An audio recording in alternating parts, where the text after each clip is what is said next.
Now the structure of sperm की structure कैसी होती है, तो पहले भी बात कर ली इसके बारे में। स्ट्रक्चर में कितने पार्ट्स होंगे, 4 मेन पार्ट्स होते हैं स्पर्म की स्ट्रक्चर में, head, neck, middle piece and tail. 4 parts हो गए। अब ये कैसे होंगी, फर्स्ट तो है हेड। हेड जो पार्ट है वो खुद कितने पार्ट्स में डिवाइडेड होता है, उसके अंदर कितनी स्ट्रक्चर्स होती हैं, 2 स्ट्रक्चर्स प्रेजेंट होती हैं, first nucleus and second acrosome. तो न्यूक्लियस प्रेजेंट होगा,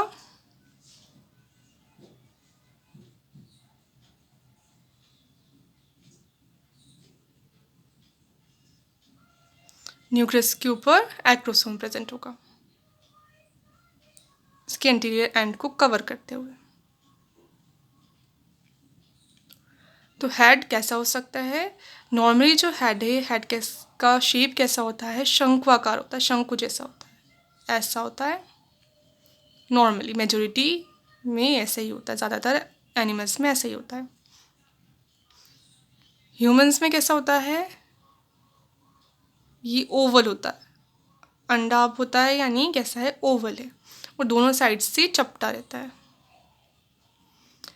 अदर जो एम्फीबियंस हैं, एम्फीबियंस या रोडेंट्स जो होते हैं लाइक रैट्स, इनमें कैसा होगा, ये नुकीला होता है आगे से। और बर्ड्स में कैसा हो सकता है, ये पैच के जैसा हो सकता है, जैसे पैंच होता है वैसा हो सकता है। तो अलग अलग टाइप की एनिमल में स्पर्म का जो हेड है वो अलग अलग शेप का हो सकता है। हेड में मेन है न्यूक्लियस, तो जो ज़्यादातर पार्ट है स्पर्म का वो किसका बना होता है, न्यूक्लियस का, उसके अंदर क्या है, न्यूक्लियस ही। और आगे है मेन सेकंड मोस्ट जो इम्पोर्टेंट पार्ट है वो है एक्रोसोम। इसके अलावा साइटोप्लाज्म में प्रेजेंट होगा, पतली सी लेयर इसके ऊपर किसकी प्रेजेंट होगी, साइटोप्लाज्म की प्रेजेंट होगी। ये है साइटोप्लाज्म जिसमें ऑर्गेनल्स नहीं होते, बहुत कम होते हैं। और ये है सेल मेम्ब्रेन, तो सेल मेम्ब्रेन सेल है तो प्रेजेंट होगी, सेल होगी सबसे बाहर, उसके अंदर साइटोप्लाज्म, साइटोप्लाज्म में मेन होगा न्यूक्लियस एंड एक्रोसोम। तो जो एक्रोसोम होता है, एक्रोसोम का भी शेप अलग अलग ऑर्गेनिज्म में अलग अलग हो सकता है। ह्यूमंस में कैसा होता है, ये बहुत पतला, सिर्फ एक लेयर बना लेता है, पतला होता है। अदर एनिमल्स में नुकीला हो सकता है, जैसे एम्फीबियंस हैं, रेप्टाइल्स हैं, इनमें ये आगे से नुकीला होता है। तो अलग अलग एनिमल्स में एक्रोसोम की शेप भी अलग अलग हो सकती है। एक्रोसोम क्या काम करता है, फर्टिलाइजेशन के टाइम पर काम में आता है। और जो ओवम है, ओवम की जो मेम्ब्रेन है, आउटर मेम्ब्रेन, उसको डिग्रेड कर देता है और अंदर एंटर कर जाता है। तो क्या काम करेगा, एक्रोसोम फर्टिलाइजेशन में हेल्प करता है। इसके अंदर एंजाइम्स प्रेजेंट होते हैं जो सेल मेम्ब्रेन को डिग्रेड कर देते हैं, ओवम की सेल मेम्ब्रेन को डिग्रेड कर देता है। तो इतना पार्ट क्या है, हेड।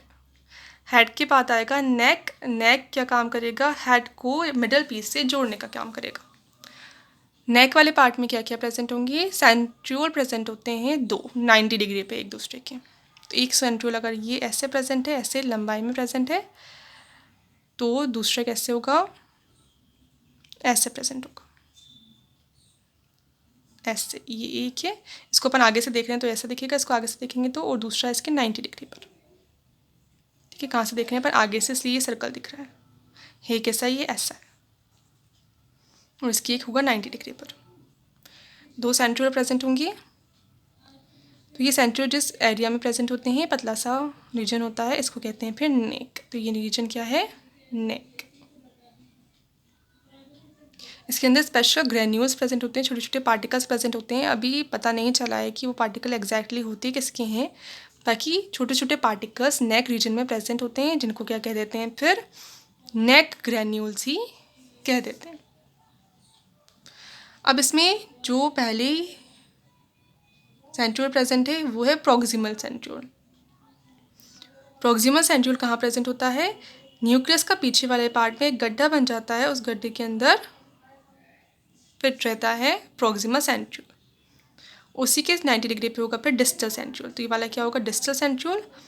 डिस्टल सेंट्रियोल से फिर एक लंबा फिलामेंट निकलेगा, वो क्या करेगा, आगे जाके फिलामेंट बना लेगा, उसको कहेंगे एक्सियल फिलामेंट।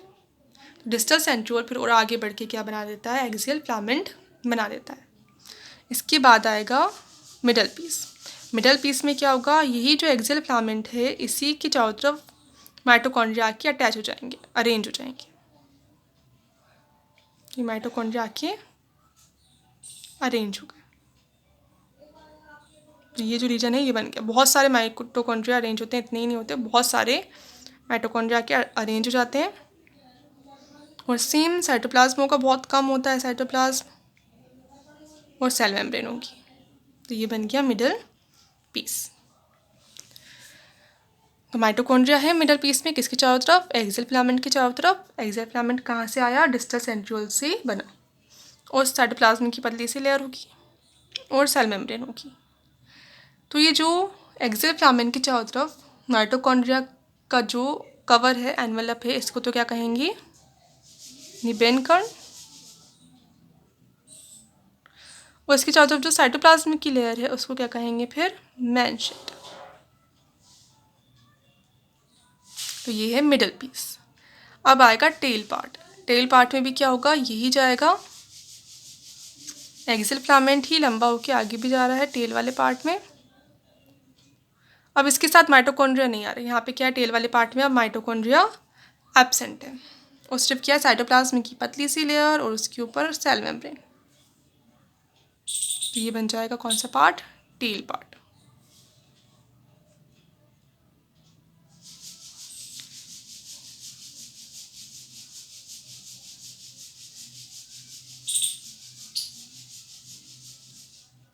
टेल पार्ट के चारों तरफ साइटोप्लाज्म की और सेल मेम्ब्रेन का कवर पतला सा। तो ये पूरा है टेल पार्ट। अब टेल पार्ट में भी कितने पार्ट्स होते हैं, 2 पार्ट्स में डिवाइड कर सकते हैं। एक तो होता है मेन पार्ट, यहाँ से यहाँ तक, जिसकी चारों तरफ क्या प्रेजेंट है, सेल मेम्ब्रेन, साइटोप्लाज्म प्रेजेंट है, बीच में क्या है, एक्सियल फिलामेंट। अब एक्सियल फिलामेंट बहुत ज़्यादा लंबा हो जाता है तो उसको साइटोप्लाज्म और सेल मेम्ब्रेन कवर नहीं करके रख पाते। और अब ये जो एंड पार्ट है एक्सियल फिलामेंट का, जिसकी चारों तरफ सेल मेम्ब्रेन या साइटोप्लाज्म नहीं है, ये क्या होगा, एंड पीस। तो कितने पार्ट हो गए, टेल के भी 2 पार्ट्स हो गए, main part and end piece. अब किसी किसी स्पर्म में जो मिडल रीजन है, मिडल पीस जो है, इसके एंड पे एक और सेंट्रियोल प्रेजेंट होता है, जिसको क्या कहते हैं फिर, रिंग सेंट्रियोल, रिंग बनाते हुए प्रेजेंट होता है। तो फिर कितने सेंट्रियोल हो जाते हैं, टोटल 2 सेंट्रियोल हो जाते हैं। ये जो टेल पार्ट है, टेल पार्ट कैसा दिखता है, जैसे फ्लैजिला है या सीलिया है, वैसे स्ट्रक्चर होता है इसका। किस में हेल्प करता है, ये लोकोमोशन में हेल्प करता है। अब स्पर्म का क्या फंक्शन है, ओवम को फर्टिलाइज करने का। फर्टिलाइजेशन के टाइम पर स्पर्म को ओवम तक ले जाने के लिए कौन काम करेगी, टेल काम करेगी। एनर्जी कहाँ से मिलेगी, मिडल पीस में जो माइटोकॉन्ड्रिया है वहाँ से मिलेगी।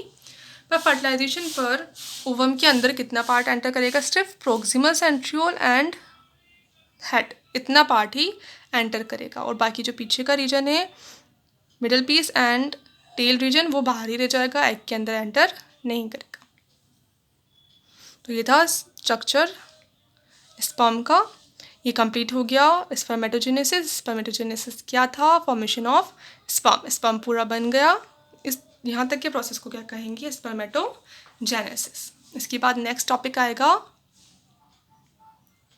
oogenesis। oogenesis क्या है, फॉर्मेशन ऑफ ओवम। अगर ओवम का प्रोडक्शन हो रहा है तब उस प्रोसेस को क्या कहेंगे, oogenesis कहेंगे। तो ओवम का प्रोडक्शन कहाँ होगा फिर, ओवरीज के अंदर होगा, फीमेल्स में। जैसे ही स्पर्म का प्रोडक्शन प्राइमरी जर्म सेल्स से हो रहा था, जो टेस्टिस की जर्मिनल एपिथेलियम में प्रेजेंट थी, वैसे ही ओवम का फॉर्मेशन प्राइमरी जर्म सेल्स से होगा, जो कहाँ प्रेजेंट होंगी, ओवरी की जर्मिनल एपिथेलियम के अंदर प्रेजेंट होंगी।